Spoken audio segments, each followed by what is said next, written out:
Hi guys, how's it going? In today's video, we're going to reflect on just how the financial services business, which is the crown jewel of British industry, was abandoned by Brexit negotiators, in particular the Oompa Loompa Lord Frost, along with the devastating news of a confirmed case of mad cow disease on Friday in the farm in Somerset, which really has the potential to bring everything to a head with crippling speed. Okay, so before we get started, again, I'm sorry, I need to emphasize the importance of the subscribe, like, notification icons. In order to keep the channel moving in the right direction, the channel needs those actions by you guys. So let's go.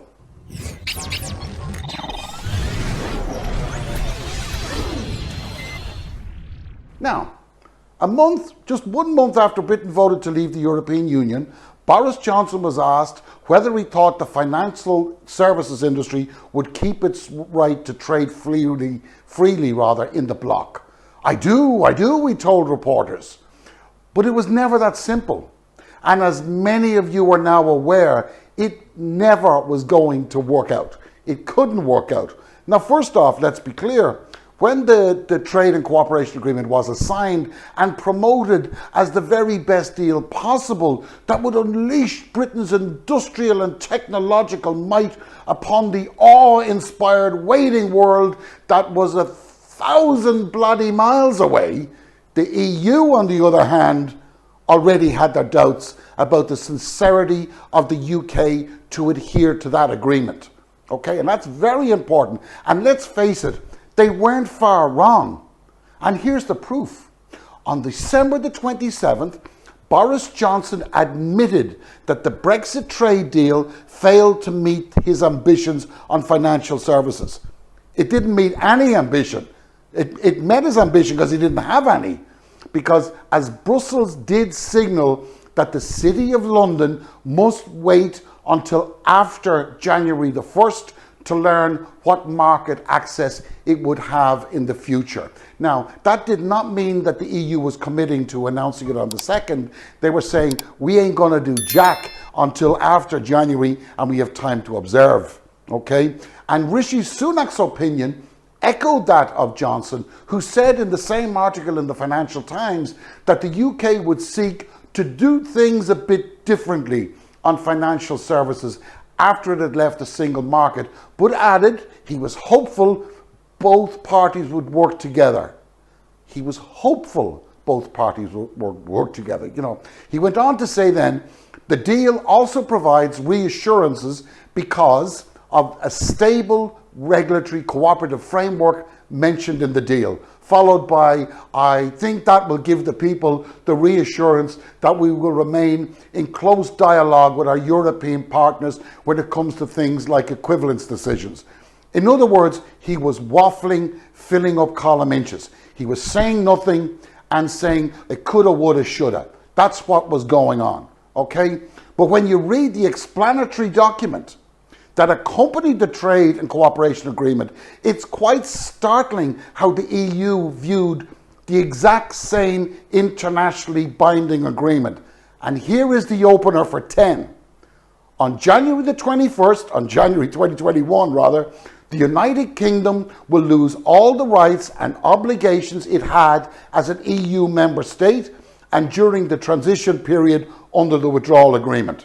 It will no longer benefit from seamless access to the EU single market and customs union, or from EU policies and international agreements, including its free trade agreements with other third countries.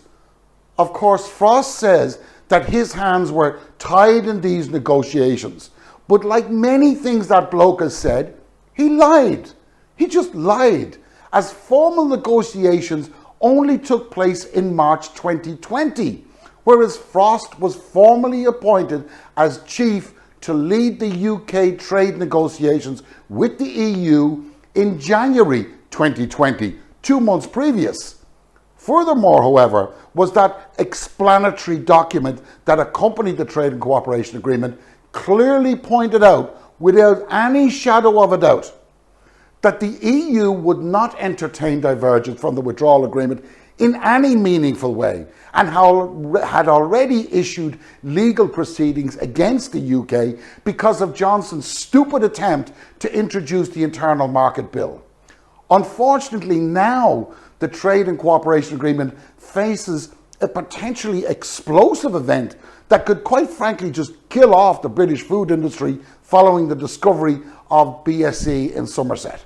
Okay, you see, in the explanatory document, there's a section that provides 100% for this scenario, and it reads like this: in case of animal or plant disease outbreaks in the territory of either party posing a serious threat to animal or public health, the authorities of either party may apply temporary protective measures, including suspension of imports from all or part of the country concerned, or special requirements on the products from that country. Now, let me give you an idea just how serious the Irish take this threat.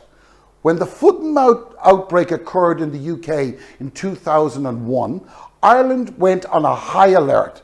The army were deployed immediately to cover the ports before we even had a suspicious case. Then, about 3 weeks into it, there was a suspicion of foot and mouth just north of the border, okay? Not classified as foot and mouth, it wasn't confirmed, mind you, only suspected. The response from the Irish government was quarantine a 15-kilometre radius and cull everything in sight immediately, block all roads, create pools of disinfectant for cars entering and leaving the area. Footwells and mats were provided at every entrance to every public building, shop, school, restaurant, etc.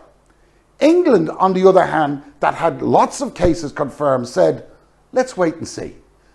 Then eventually, Ireland had a confirmed case right at the more or less in the same border, the same spot. This time, the exclusion radius was 25 kilometres. All sporting events were cancelled, including international rugby fixtures. All football was cancelled. And incredibly, the St. Patrick's Day parade was also cancelled. And anybody who complained was told to put up and shut up. Ireland got it under control fast and effectively. Okay? The UK, on the other hand, didn't do much, and life went on and was rather jolly, until such time as the government woke up, accepted responsibility, accepted reality, and did something about it. What was the result? 6 million cows and sheep were culled. It wiped out the entire national herd of the UK. And they had to replace that herd with cattle, mostly, I think they call them sucklings or whatever they call the calves or heifers, from Ireland and France. Okay, now I ask you this. Why should the Irish, or indeed any other nation, risk that crap again? Other than quarantine that farm, what has the UK government done? Nothing. We know that BSE does pass through the food chain. We know that cooking it, no matter how well, does not stop humans from developing CJD, some humans from developing CJD from the BSE infected meat. We know that the disease is very difficult to spot and impossible to treat. What did the Irish government do when this scenario presented itself? You got it in one. They had a suspected case, cull everything around it, and do not take risks with people's lives or the industry. Now, the UK has been through this before. This is not the first time with BSE, and the department know exactly what should be done. But yet, 48 hours later, no action has been taken. Now, let's remember that this case was confirmed following an autopsy.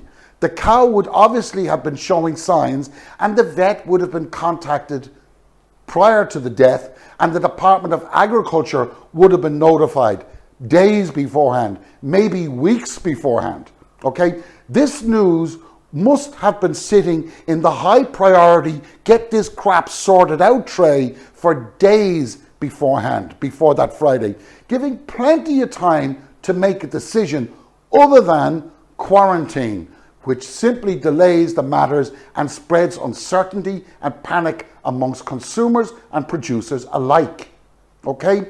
Ironically, this may very well bring to a head the issue of the lack of the application of the rules and regs of the withdrawal agreement in Belfast.